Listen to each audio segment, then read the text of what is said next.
ఒకసారి తెనాల్లో వాళ్ళ తాలూకా నేచర్ ఏంటి, వాళ్ళ తాలూకా బ్యాక్గ్రౌండ్ ఏంటి అనేది ఒకసారి చెక్ చేయండి. యాక్చువల్గా ఒక గంజా బ్యాచ్ పోలీస్ డిపార్ట్మెంట్ మీద చెక్ చేస్తున్నారు అంటే చెప్పగలగా ఒకసారి దానికి కూడా వీళ్ళు రాజకీయాలను కూలివేసి దానికి కులాన్ని అంతగట్టి మతాన్ని అంతగడతా ఉంటే పోలీస్ డిపార్ట్మెంట్ ఎలా వర్క్ చేసుకోవాలి ఒకసారి ఆలోచించాలి. ఇదే పోలీస్ యాక్షన్ తీసుకోలేదు, ఏదైనా ఒక స్టెప్ ఫార్వర్డ్ వేస్తే ఈ రకంగా మాట్లాడారు. అంటే నేనేమంటానంటే కొంతమంది మన డిపార్ట్మెంట్ చేసుకునేవారు అలాగే అమాయకులు ఎవరిని కూడా మీరు పెడతాను. నేను ఒకటే మాట్లాడతానంటే ఎక్సెస్లో ఈయన జగన్మోహన్ రెడ్డి ఏదేదో మాట్లాడతారు, మీరు కూడా ఏదో పెడుతున్నారు, రేపు కూడా వస్తారు అంటున్నారు.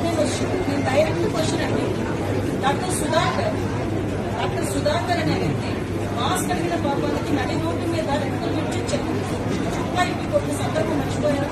మరి ఆ రోజు ఎందుకు మాట్లాడలేదు జగన్మోహన్ రెడ్డి? ఆ రోజు అయితే కావాల్సిన వచ్చారు అక్కడ. ఆ రోజు అయితే అదే చంద్రబాబు నాయుడు గారు అమరావతి చూడడానికి ఎంతో బస్సు మీద రాళ్ళు ఇస్తుంటా ఉంటే ఆ రోజు ఎందుకు రాళ్ళు ఇస్తారంటే కావాల్సిన ప్రకటన మాట్లాడారు. అదే పోలీస్ డీసీపీ ఆఫీస్ పక్కనే ఉన్న సెంట్రల్ ఆఫీస్ మీద దాడి చేస్తే మా కార్యకర్తలకి బీపీ వచ్చింది అన్నారు. ఇవన్నీ ఎక్సెసివ్ మాట్లాడలేదు.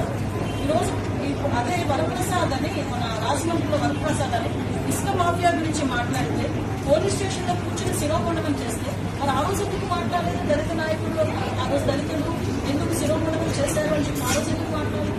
ఆ రోజు ఎందుకు వరప్రసాద్ ఇంటికి వెళ్ళి పలకరించలేదు? ఆ రోజు ఎందుకు డాక్టర్ సుధాకర్ ఇంటికి వెళ్ళి పలకరించలేదు? ఆ రోజు ఎందుకు ప్రవీణ్ ఇంటికి వెళ్ళి పలకరించలేదు?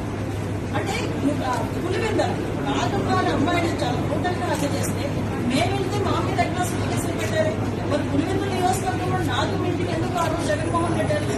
ఈ రోజు రాజకీయ లబ్ధి గురించి కులాలని మతాలని రెచ్చగొట్టడానికి మాత్రమే ఈరోజు తప్పు చేసిన వాళ్ళ ఇంటికి అదేవిధంగా గాంజాయి బ్యాచ్ వాళ్ళ ఇంటికి వెళ్తున్నాడంటే